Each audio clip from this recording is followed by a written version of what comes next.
Hey, what's going on, guys? It's Matt here, and today we're back with some Banebush, which is a new game. I don't know, I saw it on the new and trending, and it's like $3, but it's a visual horror novel, which I've never played. Oh, the entire game is designed by the authors to be very red. Adjust the red saturation to your comfort level, referring to the image above, or leave the settings. I'm assuming if you want to be immersed, you gotta be red. You gotta get red. Oh, you started the game with maximum saturation. Very red. Very nice. My dog started to switch up where she's laying down. Grandma Rita, where silence reigns, unlike noisy cities. What are you talking about? In the darkness that swallows the light, and among the dense forest near the village, a secret hides. People whisper tales about a creature living in the dark forest. This is the story of Banebush, a mighty leshy. Few have ever faced him directly, yet anyone stepping into the thicket feels his presence in every trembling leaf, in every creak of the trees. Interesting. Do I get to make choice? I think I get to make choice. I don't know how visual novels work. I've never played them before. Beasts hide in their burrows, birds fall silent, and trees bow to the forest master at the sound of his ancient roots moving. Everyone's blood runs cold in his presence. Interesting. Is this Banebush? Banebush is the ancient tree master. He was feared more than any creature. That's why he's called Banebush, because he's feared. He's a bush. Oh, there's him right there. I think I see him. Sometimes as you wander the forest, you hear creaks and cries. Those are restless souls still roaming among the oaks, seeking peace for their wrongs against the leshy. ... Ellipsis. She said it out loud. Oh no, he disappeared. For centuries, villagers passed down legends of Banebush about how he drove travelers mad, leaving them lost in the trees, and his terrible deeds. Anyone who disrespected his realm faced savage wrath and became food for worms among the ancient trees. Well, there he is! Fear Banebush, child! And if you meet him, run without looking back. Alright, Mr. Bush, nice to meet ya. So what? He still roams our forest? Just listen. I don't know how long this is either. I'm assuming it's like a few hours. If it was, I don't know. During the bloody times of the Patriotic War, our village fell on hard times. Bandits began raiding and tormenting the villagers. The strong men who resisted the hooligans were taken to the front. Only boys and young lads were left with the girls, no one to defend the village, so those scoundrels ran amok. They took the last dishes, stripped our village to the bone. ... Only one brave boy decided to help the village. His name was Banebush. He ventured deep into the forest. Oh, no, he's finding Banebush. I see. Our village is part of his domain, so we should protect it if properly asked. He was ready to do anything to drive those cursed outsiders from the village. For better or worse, the boy found Leshy. And he was like, hey, Leshy, come here, pal. Let me tell you something. There's some people in our village. Yeah, wave your stick at them, make them disappear, make them kill them. No one knows the outcome of their meeting. Well, if the village wasn't saved, then it probably... Oh, turning him into a wild... Some say Banebush took the boy under his protection, turning him into a wild wolf. In his new form, the brave boy tore apart all the marauders. But others claim Banebush destroyed the poor boy to ensure no one disturbed his solitude. Oh, okay. It doesn't matter who thinks what. What matters is that neither the boy nor the marauders were ever seen again. Oh, I double-clicked. I hope I didn't skip something by accident. Chapter 1. The Bus. The Bus. In my childhood, Grandma told many stories. The ones about forest spirits and local folklore were my favorites. I will always remember her tales with warmth. Especially Banebush. Very nice. Happy ending. Good murder by the wolf. I especially love the stories about the evil leshy Banebush, who, according to legend, lived in the nearby woods.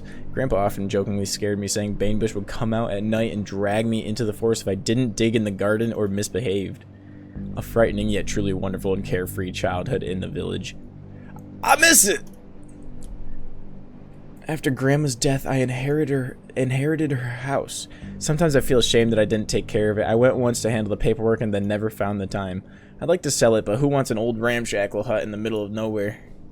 Who would have thought? But now this house has become more useful than ever. He's starting an Airbnb. It's no secret that getting involved in criminal schemes can lead to serious trouble. I didn't think that it would happen to me this time. Oh.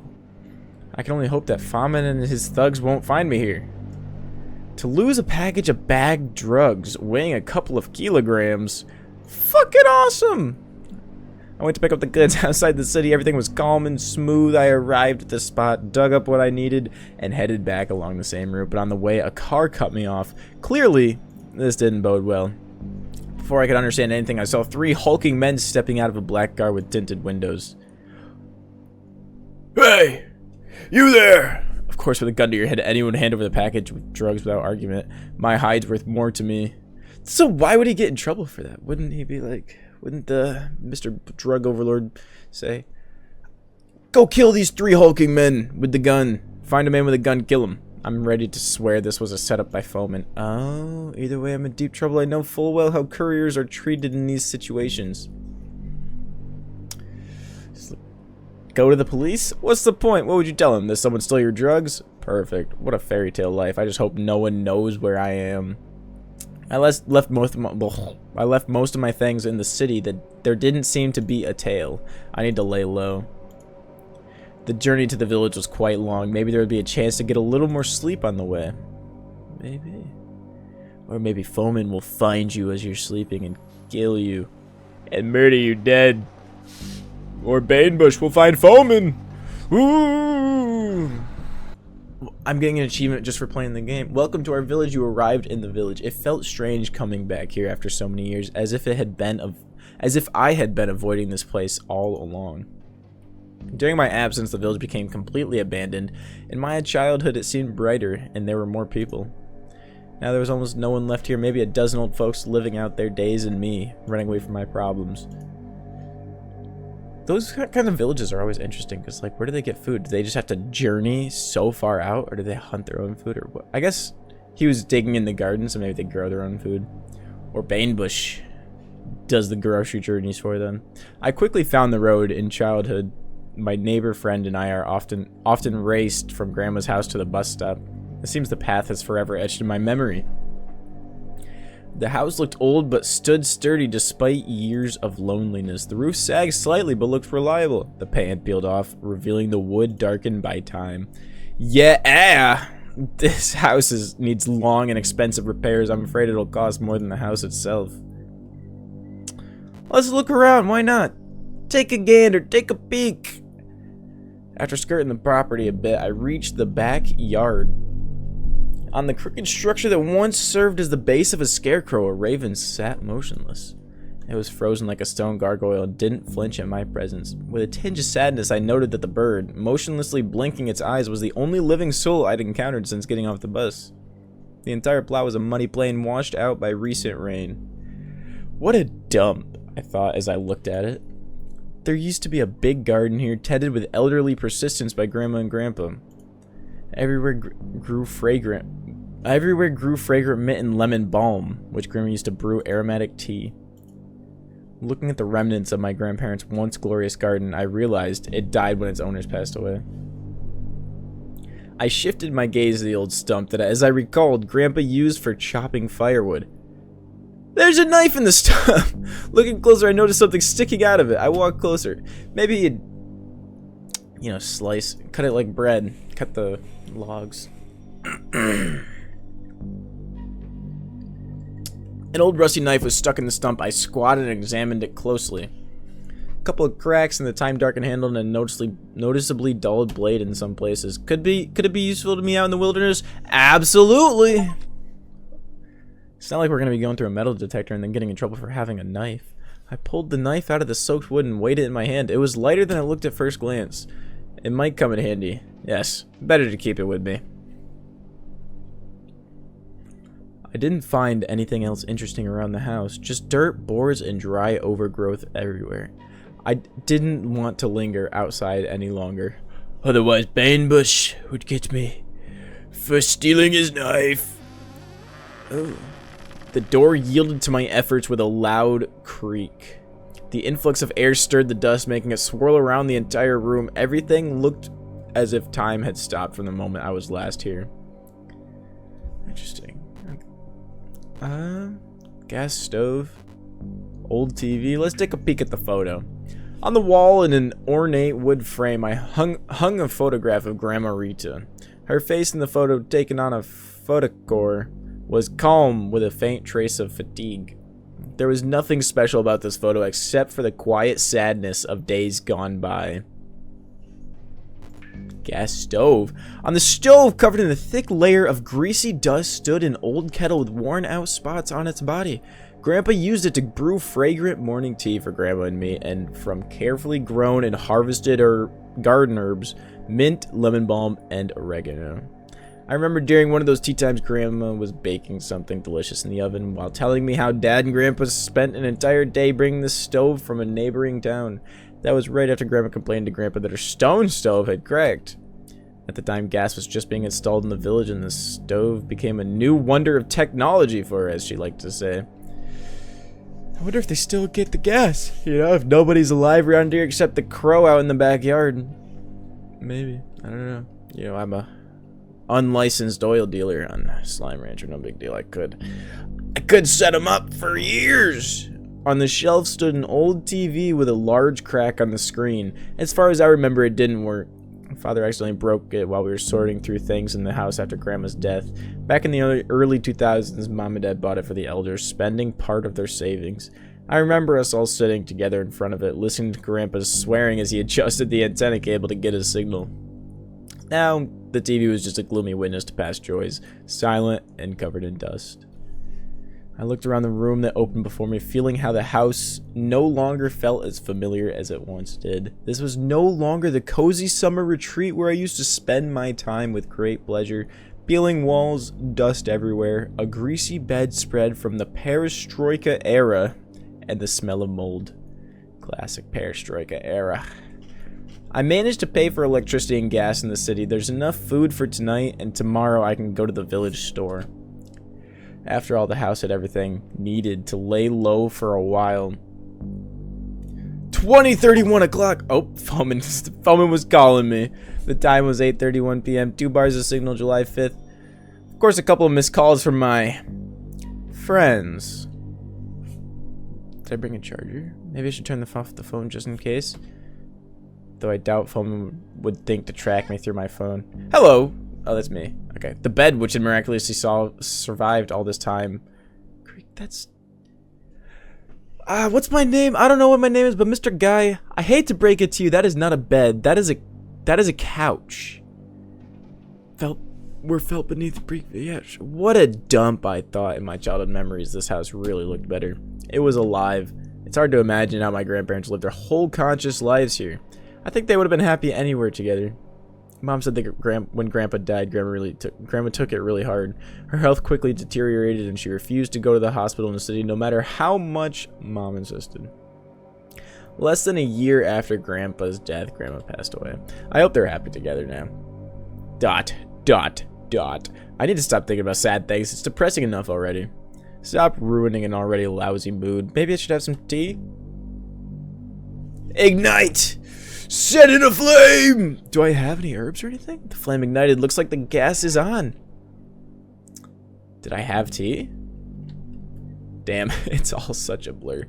Thoughts about the bastards I'm hiding from wouldn't leave my mind. How long can I stay holed up in this dump like a mouse? A month? A year? And if they find me, then what? Use the rusty knife. Poke them a little. It's clear they won't listen to me. First they'll break my fingers, then toss me off a bridge into the river.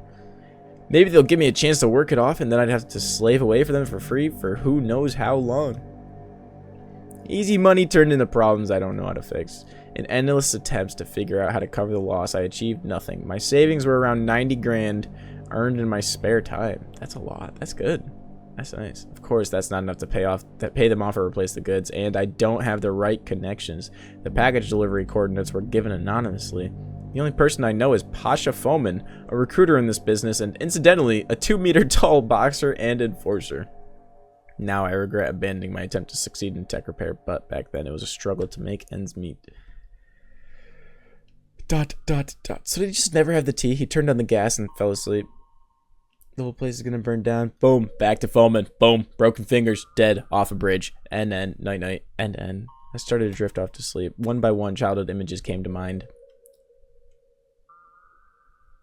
Children's laughter, bright sunlight, happiness, and no responsibility. My biggest fear back then was Grandma scolding me if I didn't come back home before dark. If only I could stay in that moment, I'd never have ended up in the situation I'm in now. Unfortunately, time doesn't lie, and life moves on. I dreamt of the football field that was the pride of our village. Sturdy goals, even with nets, just like real football players. As kids, we could play football on that field all day long. Friendship, laughter, gum, fresh air. And in the evening, Grandma waited at home with warm tea and the most delicious food in the world, made with love. The dream of memory appeared as if it were real one evening. It had been summer and I decided to take a shortcut through the forest to Grandma's house. The local boy said you could noticeably shorten the route if you went straight through it without turning. I was running late for dinner because of an overly long game of football. Uh-oh. The forest surrounding our village was very dense and impenetrable. It rustled with the many voices of nature as if trying to drown out the sounds of the village bustle. Grandma and Grandpa never let me wander through it, warning me I'd get lost and a wolf would take me away. I moved straight ahead, confident I was heading in the right direction. The sunlight filtered through the thick branches, casting a play of light and shadow on the ground. The forest sounds grew more eerie. I began to feel as if someone was watching me. The thicket grew denser around me, and I started to realize I'd been walking too long, even though the boys said it wasn't far. Wandering along forest paths and aimlessly weaving between trees, I completely lost my way. I'm lost. I'm going to die in the forest, I thought on the verge of tears. Left, straight, right. Well, if they told me heading straight through the forest is gonna work, then I might as well go left. Everybody knows that's left. Left. Go in a circle. Left. Left? How left can I go? I'm going left. Am I just going in a circle? Straight. Left. Left. Left. Left. Straight. Straight, straight, straight. Right, right. Did I find something? The dense grove stretched endlessly. The crunch of dry leaves echoed underfoot and the air was filled with the forest scents. I took a deep breath, hoping to catch the scent of pine needles and fresh moss, but a stench, seemingly coming out of nowhere, suddenly hit my nose, making me feel nauseous. I grimaced and held my breath, peering into the thicket. Oh, it's Banebush! Suddenly, a dark and terrifying hunched figure leapt out of the forest. A monster wrapped in roots like armor materialized among the trees and stared straight at me. My heart pounded out of my chest and a long scream escaped my mouth.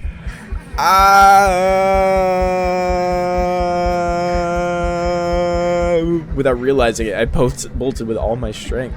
I leapt over obstacles, scratched myself on bushes, anything to keep from stopping. My lungs felt as if they would burst, but I kept running. Run without looking back. The tea kettle! No! Turn off! You woke me up from such a nice dream. Unbelievable. Yeah. My name's Alexi. Okay. My first reaction to the dream just slipped out aloud. What a load of crap.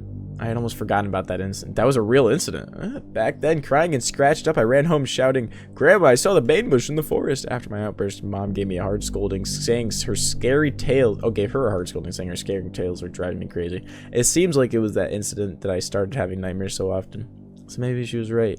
Without Grandma's creepy stories, I might have been less jumpy. Wouldn't have gotten into the drug business if it weren't for Grandma. It was a family business. I long ago convinced myself that back then my overactive imagination mistook a tree stump for a monster. I still don't know what I saw that day, but one image always remains in my memories of it. A leshy, just as Grandma described in her tales, stood in the middle of the forest staring at me with its red eyes. My thoughts were interrupted by a sharp knock on the window as if someone had thrown a stone at it. Dot, dot, dot. They wouldn't have tracked me yet, could they? No, Foreman shouldn't even know about this place. Unless he tracks me through my phone? No, that's just paranoia. I don't want to cut myself off completely. Those TikToks won't scroll themselves. I need to check what it is. Look, sure, why not? Sure, what other choice do I have? Maybe it's Banebush. There was nothing outside the window, just the yard, as usual, just run down. If life gets better, I'll definitely tidy this place up. My grandma and grandpa really love this place. I need to pay my respects to my departed relatives. Fuck! He threw his phone at it? Where are you flying, you crazy bird? Totally lost it, scared me like that, you lunatic.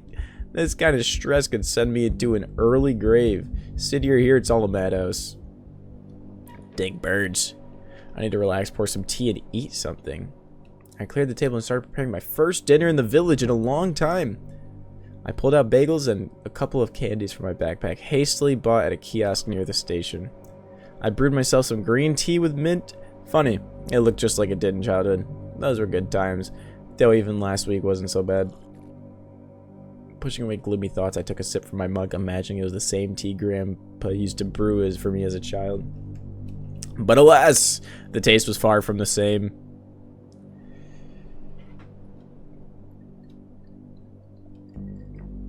I felt a little better, but I couldn't sleep peacefully without making sure another bird wouldn't fly into my window at night. It was already dark outside. I looked around trying to spot that crow, but there was no one in sight. The same overgrown yard in the dense forest with trees swaying gloomily in its shadows. After a long day and a warm drink, I felt sleepy. Tonight I could really use a good rest, but as always, anxious thoughts crept into my mind before sleep. Huh. A coffin with my body slowly lowers into the grave.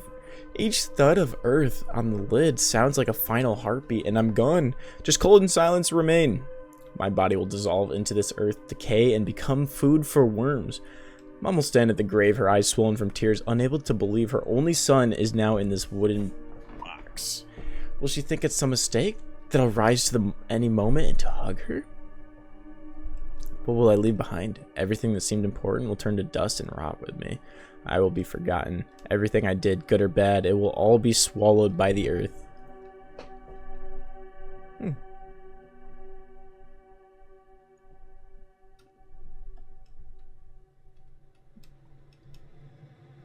And just like that, it was morning. Deleshi cuddled with me as I awoke. Am I supposed to? Oh, I was supposed to click. Okay. In the dead of night, something suddenly yanked me out of my sleep. The village's nighttime silence was defiled by an incessant, nerve-wracking buzzing. A stubborn fly, as if choosing me as its nighttime victim, ruthlessly disturbed my peace, persistently trying to get into the house. It seemed to be testing my patience. Look, sure. What's the worst that could happen? What's the worst that could possibly? It's just a fly, just a little fly. No leshies, no Banebushes. I got up from bed and looked out the window at the silhouettes of the dark forest swallowed by the night. The stubborn fly incessantly crawled on the glass. I stood watching the insect, feeling anxiety creep over my mind for no apparent reason. Knock. Nice. That worked. Nope. No! It grew the number of flies. It's on my face? Oh my gosh. Is it another nightmare? You've completed the first chapter. Alright, then I guess that's where I'll leave this game out. If I press escape, will it pause? It will. Perfect. So, if you made it this far, I hope you guys enjoyed it. I'll probably play more of it. It was I don't know, it was a visual novel. It's kind of just like me reading, so I don't know. But if you enjoyed it, thanks so much for watching, and I'll see you guys in the next one. Peace.